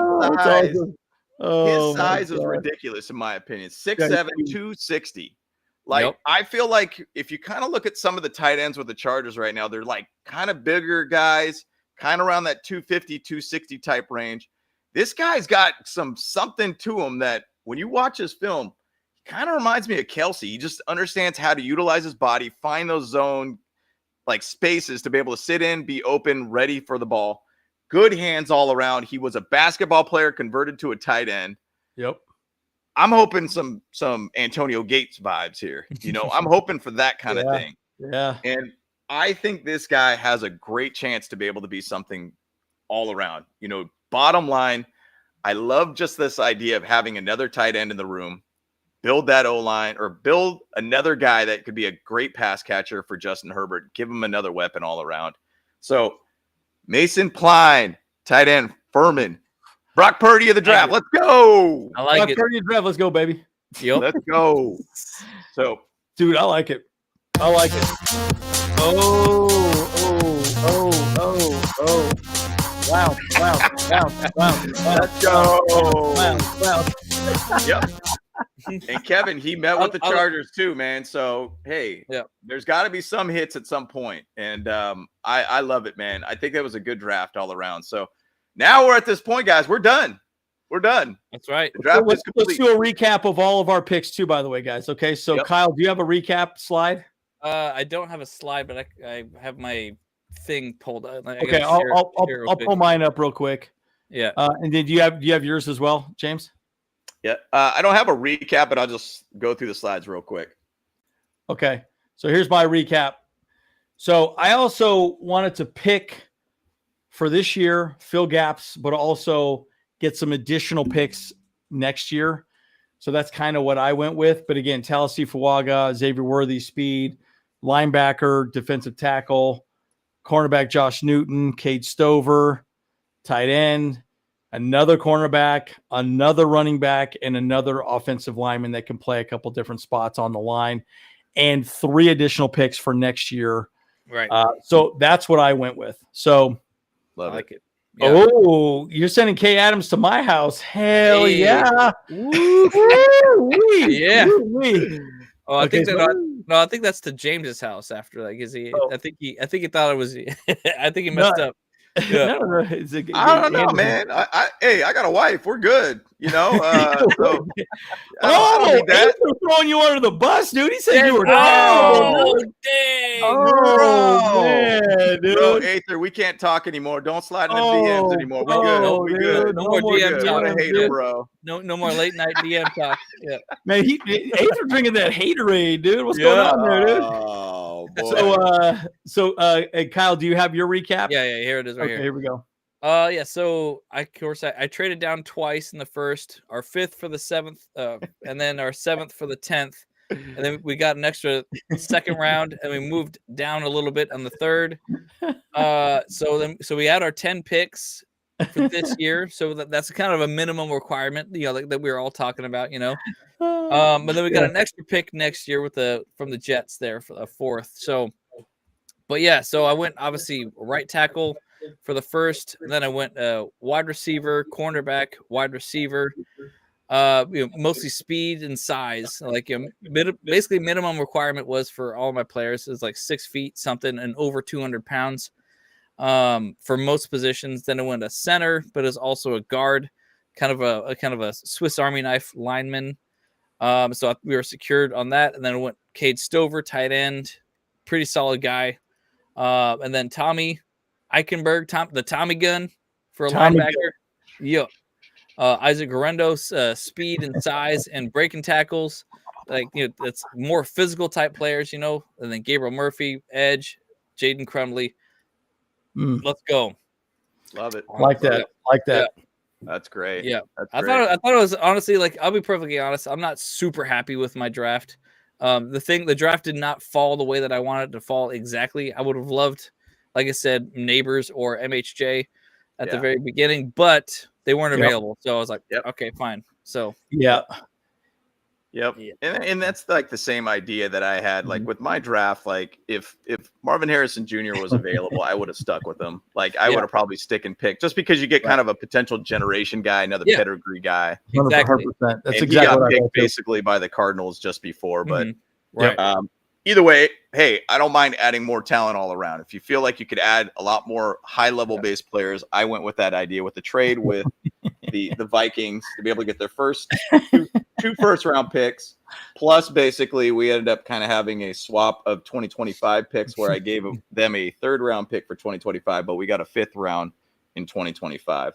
So basically, went with pick one, Talise Fuwanga, right tackle. This guy's going to be a beast. Phenomenal. Phenomenal. Yeah, he plays like he tries to play like Penei Sewell. If he's anything like Penei Sewell on the right side for the Lions, it'll be over with. Game is over, dude. That guy's amazing. So Yep. So he'll be a stud. And then second of the first round picks, Nate Wiggins, just adding just another big body guy that can basically take one half of the field completely away from their offense or whatnot. A guy that could hold down the right side or left side of the defense. Love it. And then pick 37 with Graham Barton, future center for us. This guy's a stud, great physical kind of guy, can play up and down the line. Pick 69 with Blake Corum. I'm not like a big fan of Blake Corum, but I just kind of feel like that's where it's going to lead to, unfortunately. I mean, Isaac Guerrero would have been one of the guys I would have chose too. Braden Allen would have been another guy that I would look at too. Just a big guy all around. I'd love to see that. Pick 105, Jalen McMillan, wide receiver out of Washington. I just think he's going to add kind of a good slot position for us, add kind of a little bit more speed all around, and a guy that can actually play downfield for us too. Jeremiah Trotter, pedigree guy, Swiss Army knife, guy that adds a lot more to the linebacker position, because I think we really do need to add a lot more to that room. Pick 140, Dwayne Carter, Duke, tight end, just a big bully. I love it. I like it. And he's a guy that was a captain, as you could see there too, for Duke. Pick 181, Brennan Jackson, a defensive end out of Washington, high motor guy. I love to see it. Can we get like a Max Crosby late in the rounds? Maybe this could be one of those guys. I don't know. He's got the tattoos. He's got the tats. He's getting there. He's almost there. Pick 225 with Decameron Richardson, speed, size, length. Guy could add a lot to this team, special teams wise, and potentially down the road. Kind of reminds me a little bit of a Michael Davis kind of guy. I think that he could be one of those guys that could be a nice pick. And then my boy, Mason Pline, dude. You just got Pline, baby. Tight end out of Furman. 6'7", 260. Can't go wrong with this guy, man. I think he's going to be an absolute stud for this team. So, but those are my picks. So A+ for James. That's cool. All right. Who got second? Well, we gotta let everyone decide. Again, guys, give us a rating. Down below. Looks like we're pretty mixed from what I could tell. Looks like I mean Aether hates you. I don't know. I guess Yeah, he's heated, bro. Yeah, you made him mad. Yeah, but Kevin said, "Hey, overall we're really good. I mean, how do you screw up this draft?" And look, I'll be waiting to see for KK Adams in my place too. I'm excited. It's gonna be good. It's gonna be good. So I'll make her a Butterfinger protein shake. There you go. That's the first thing you do. Hey, you ever had a Butterfinger protein shake? Okay, man. What is going on here, dude? That's right.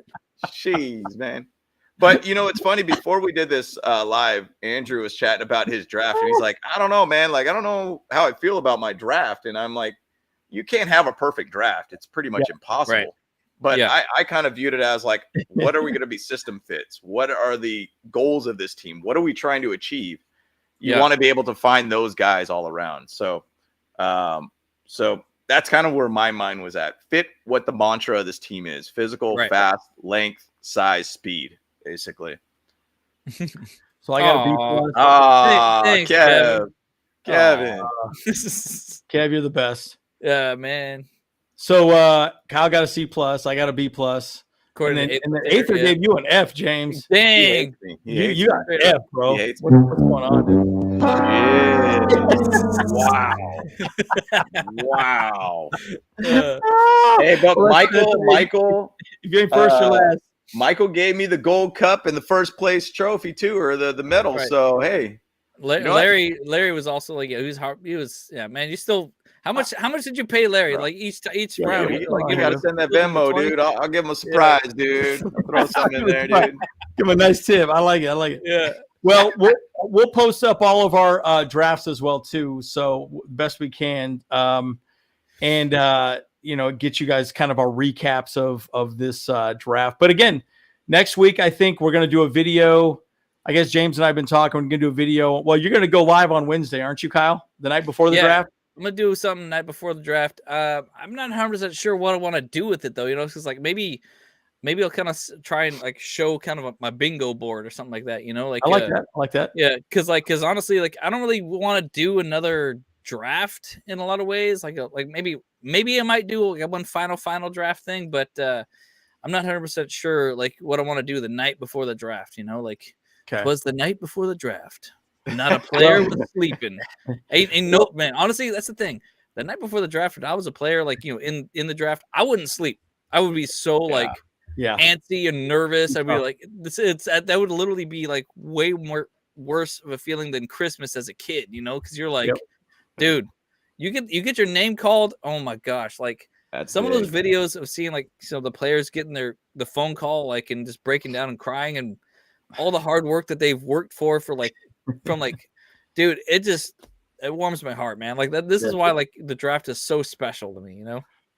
Well, good news is too. I think it's going to be exciting. We're going to do a lot of learning about what's going to happen with this coaching staff moving forward. Yep. But we'll see. Best player available is Marvin Harrison. Everyone would universally agree that he's the best player available. So if he's there at 5, I do think that's who the Chargers pick. Yeah. Whether he's there at 5 will remain to be seen. So we'll have to see. And beverage of choice, I would say, Kevin, I'm probably just going to do a Butterfinger protein shake. Nice and easy, baby. Maybe a little coffee, but we are going live. I don't know, James, you and I, we got to discuss this.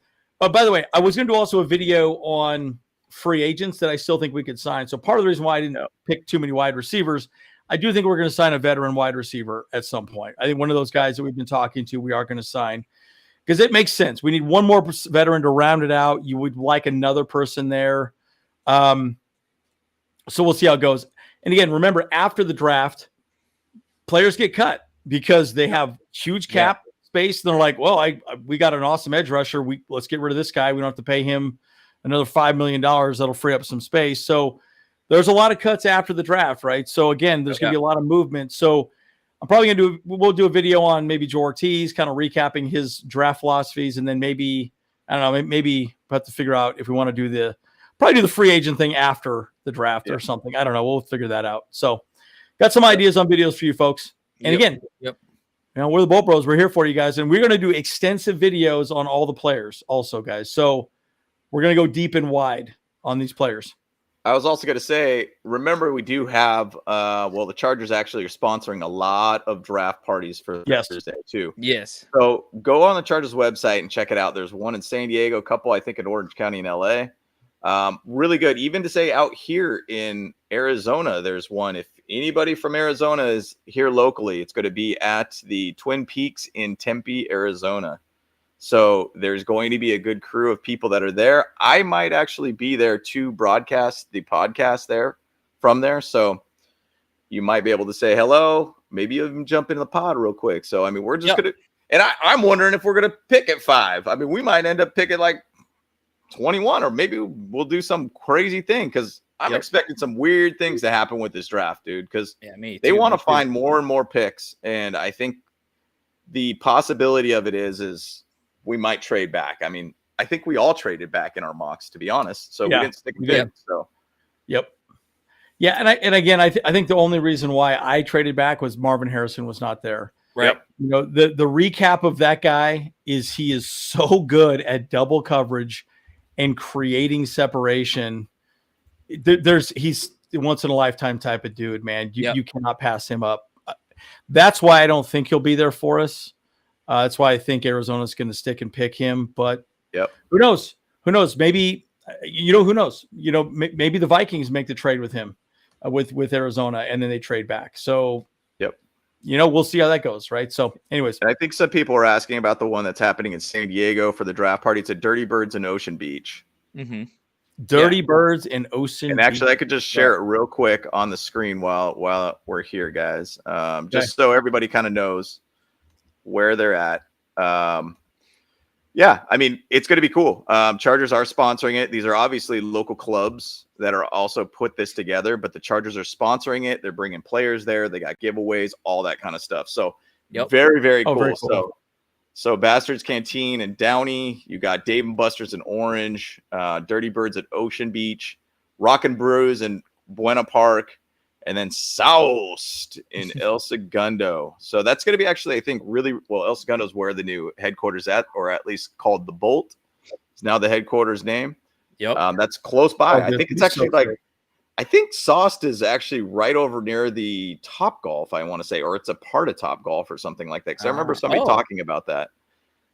So that would be cool. So if you were in those areas and you want to go hang out with some Chargers fans, man, I'll tell you what.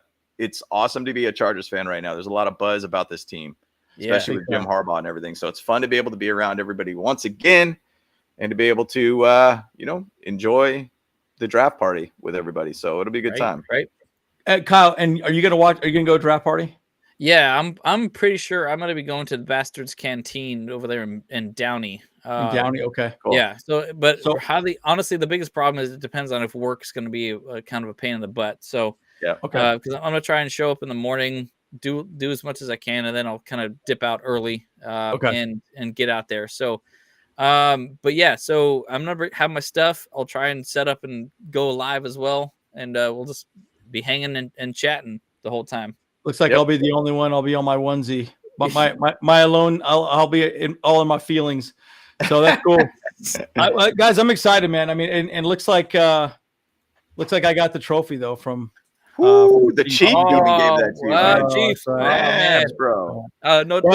He said all of us cats came strong. So look, guys, look, at the end of the day, it's always exciting. Guys, I couldn't be more excited. So we're going to have some more videos for you next week and player profiles. As soon as players are drafted, we're going to do some player profile videos immediately. Go into the undrafted free agents, why we like them, why we don't like them, all the above. Yep. Oh, you guys about to break up, dude. It's done, dude. Done. Game over. This dude. We got to talk. Hey, that's the worst. When a girl texts you, we need to talk. Oh, snap. That's what that sounds like. It's about to hit the fan, dude. It's about to hit the fan. Oh, no. Here we go. This guy, dude. Oh, boy. Hey, what if the draft actually panned out that way? I'm already tapped into Harbaugh. I know what his mind is. You already know. Shoot. Oh my gosh, that's so classic, dude. All right, guys, we're the Bolt Bros. We got 2 hours this video. So that's a good one, yeah. Love it. Okay, again, we are going live for the draft. So count on that. We'll have a thumbnail up. Kyle will be live on Wednesday. We'll probably do a video Monday or Tuesday. And then it's going to be a ton of recap videos on everyone drafted. And we're going to do a lot of videos for all the draft picks. So it's going to be exciting. Looking forward to it. Can't wait. Yep. All right, guys. We're the Bolt Bros. Bolt Bros. Well, Rose. Go. Let's go.